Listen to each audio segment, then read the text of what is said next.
Assalamualaikum warahmatullahi wabarakatuh, Shalom, salam sejahtera bagi kita semua, Om Swastiastu, Namo Buddhaya, dan salam kebajikan bagi kita semua. Tak kenal maka tak sayang, maka perkenalkan kelompok kami yang beranggotakan.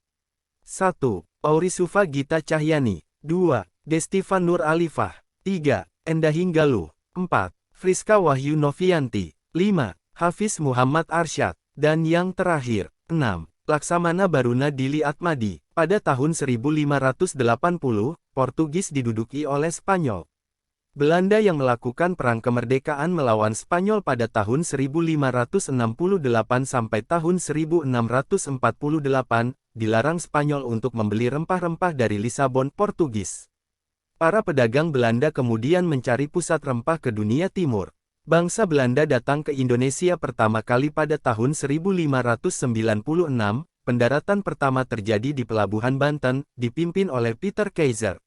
Belanda datang ke Banten yang kedua pada tahun 1598 dipimpin oleh Jacob van Eyck dan Warwick. Tujuan kedatangan Belanda ke Indonesia adalah pedagang rempah-rempah. Setelah Belanda mendapatkan rempah-rempah, Belanda berusaha melakukan monopoli perdagangan rempah-rempah dan menjajah. Untuk memperlancar usahanya, Belanda membentuk VOC. Pembentukan VOC pada tahun 1602. Yang pertama yaitu berdirinya VOC. Untuk mengatasi persaingan tidak sehat dan mematahkan dominasi Portugis, seorang anggota parlementer Belanda bernama Johan van Oldenbarnevelt mengajukan sebuah usul, yaitu penggabungan seluruh perusahaan dagang yang ada di Belanda menjadi satu serikat dagang. Pada tanggal 20 Maret tahun 1602, berdiri Verinik de Oost Indische Company (VOC) atau Serikat Perusahaan Dagang Hindia Timur. VOC dipimpin oleh 17 direktur yang dikenal dengan sebutan Hiren Zaventien, kantor pertamanya di Banten dan dikepalai oleh Francois Witter. Tujuan berdirinya VOC. 1. Menghindari persaingan tidak sehat antara sesama pedagang Belanda untuk mendapatkan keuntungan yang maksimal. 2. Memperkuat posisi Belanda dalam menghadapi persaingan baik dengan bangsa Eropa yang lain maupun dengan bangsa Asia lainnya. 3. Membantu dana pemerintah Belanda yang sedang berjuang menghadapi Spanyol. Yang kedua yaitu hak khusus VOC. VOC diberikan hak yang disebut hak oktrooi atau hak-hak istimewa. Hak-hak tersebut dianggap sebagai wakil pemerintah Belanda di Asia. Hak oktrooi meliputi monopoli perdagangan, mencetak dan mengedarkan uang sendiri, mengadakan perjanjian, menaklukkan perang dengan negara lain, menjalankan kekuasaan kehakiman, pemungutan pajak, memiliki angkatan perang sendiri, serta mengadakan pemerintahan sendiri. Yang ketiga yaitu kegiatan VOC di Indonesia. Kegiatan VOC di Indonesia mulai diorganisasi setelah ditetapkannya Gubernur Jenderal pertama, Peter Bouwer. Awalnya ia memusatkan kedudukan VOC di Ambon, namun berpindah ke Jayakarta dengan alasan lebih strategis. Beberapa tahun kemudian EIC dari Inggris juga diizinkan mendirikan kantor dagang di Jayakarta. Akibatnya, muncul persaingan antara VOC, Belanda, dan EIC, Inggris. Untuk memenangkan persaingan, Jan Pieter Zoon-Kowen sebagai Gubernur Jenderal, ia mendirikan Benteng Batavia. Lalu sejak tanggal 31 Mei tahun 1619, VOC memperoleh hak penuh atas Jayakarta dan nama Jayakarta diubah menjadi Batavia. Setelah menguasai Batavia, VOC memperluas pengaruhnya ke berbagai wilayah di Indonesia. Mulai dari Kerajaan Banten, Kerajaan Mataram melalui Perjanjian Giyanti dan Perjanjian Salatiga, juga di Makassar melalui Perjanjian Bongaya.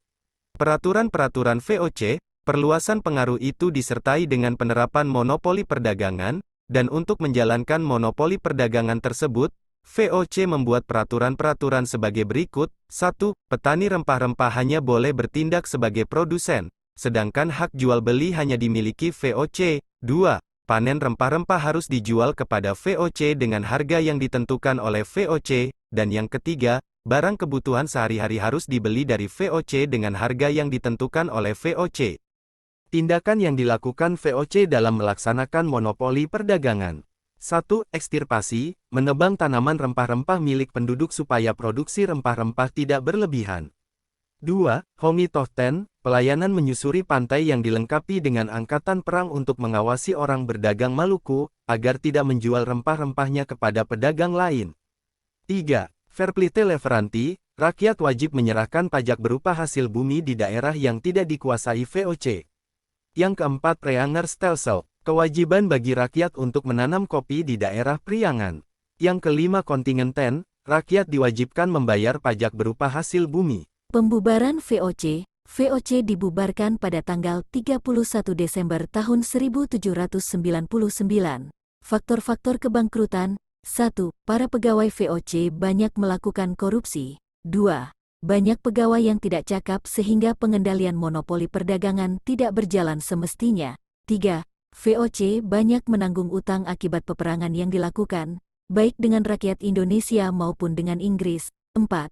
Kemerosotan moral di kalangan penguasa akibat sistem monopoli perdagangan. Dan yang terakhir, tidak berjalannya Verplichte Leverantie, penyerahan wajib, dan Prianger-Stelsel, aturan priangan, yang dimaksudkan untuk mengisi kas VOC yang kosong. Terbentuknya pemerintah kolonial Hindia Belanda. Kaisar Prancis, Napoleon Bonaparte, mengangkat saudaranya Louis Bonaparte menjadi raja di Belanda.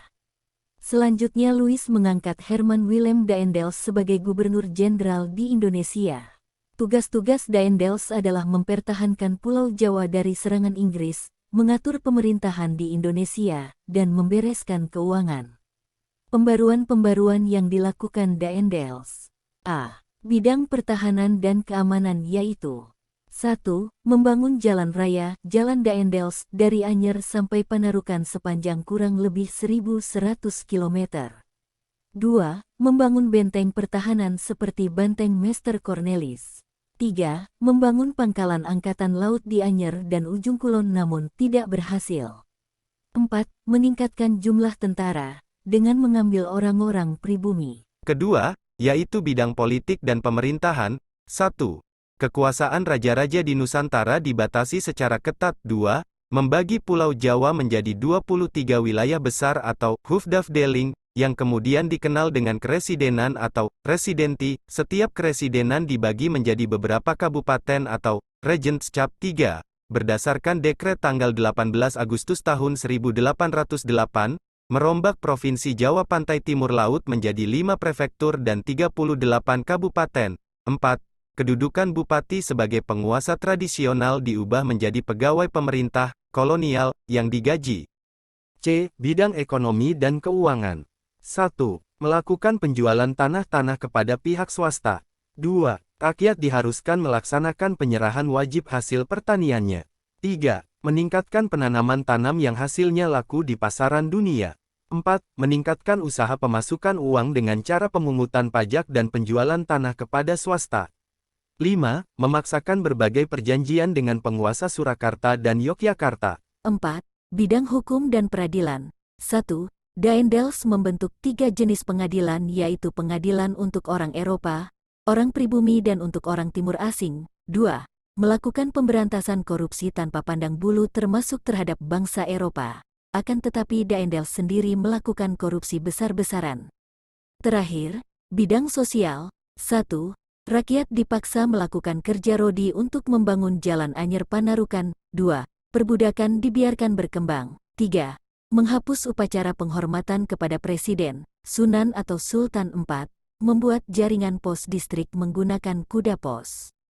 Kebijakan Daendels adalah menjual tanah-tanah negara kepada orang partikelir atau swasta. Tindakan itu dianggap melanggar undang-undang sehingga tahun 1811 Daendels ditarik ke Eropa oleh Napoleon. Alasannya adalah Daendels akan diikutsertakan dalam penyerbuan ke Rusia. Pada tahun 1812 Daendels kemudian diganti oleh Janssens, akan tetapi belum sempat Janssen melaksanakan tugasnya, Belanda sudah dikalahkan oleh Inggris.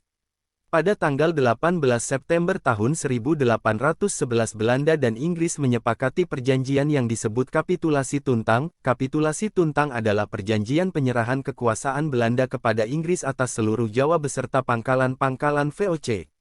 Isi Kapitulasi Tuntang. 1. Semerintah Belanda menyerahkan Indonesia kepada Inggris di Kalkuta, India. 2. Semua tentara Belanda menjadi tawanan perang Inggris. 3. Orang-orang Belanda dapat dipekerjakan dalam pemerintahan Inggris. Berkuasanya kembali Belanda di Indonesia. 1. Pemerintah Komisaris Jenderal.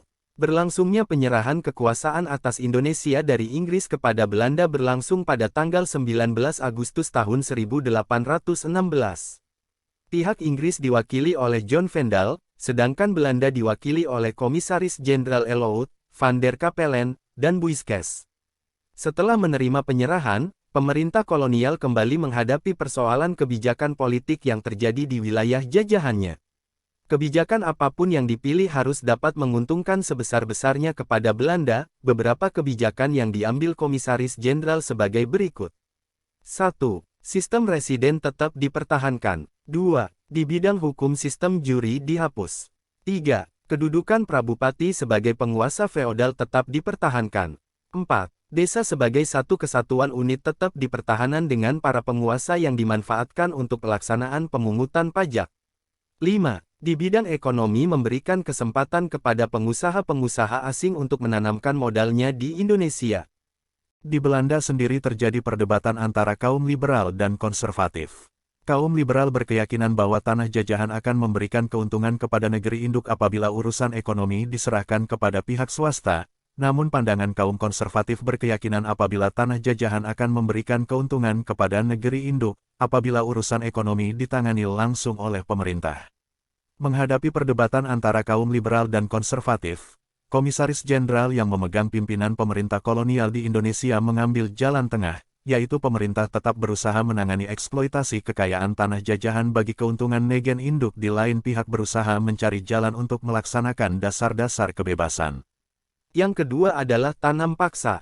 Istilah tanam paksa berasal dari bahasa Belanda, yaitu kulturstelsel. Pencetusan ide dan pelaksana tanam paksa di Indonesia yaitu Johannes van den Bos, Gubernur Jenderal Belanda pada tahun 1830 sampai tahun 1833. Menurut Johannes van den Bos, sistem tanam paksa didasarkan atas hukum adat yang menyatakan bahwa siapa yang berkuasa di suatu daerah, maka ia akan memiliki tanah dan penduduknya, sebab dilaksanakannya tanam paksa di Indonesia. Pemerintah Belanda banyak mengeluarkan biaya untuk berperang melawan Pangeran Diponegoro, Perang Padri, dan perang di berbagai daerah. B. Pemerintah Belanda dililit utang luar negeri sehingga perlu biaya besar untuk membayarnya. Dampak positif. 1. Rakyat Indonesia mengenal teknik menanam jenis-jenis tanaman baru. 2. Rakyat Indonesia mulai mengenal tanaman dagang yang berorientasi ekspor. Dampak negatif. 1. Kemiskinan dan penderitaan fisik serta mental yang berkepanjangan. 2. Beban pajak yang berat. 3. Pertanian khususnya padi, banyak mengalami kegagalan panen. 4. Kelaparan dan kematian terjadi di banyak tempat sehingga jumlah penduduk Indonesia mengalami penurunan. Sekian hasil dari kelompok kami, banyak salah mohon maaf, dadah.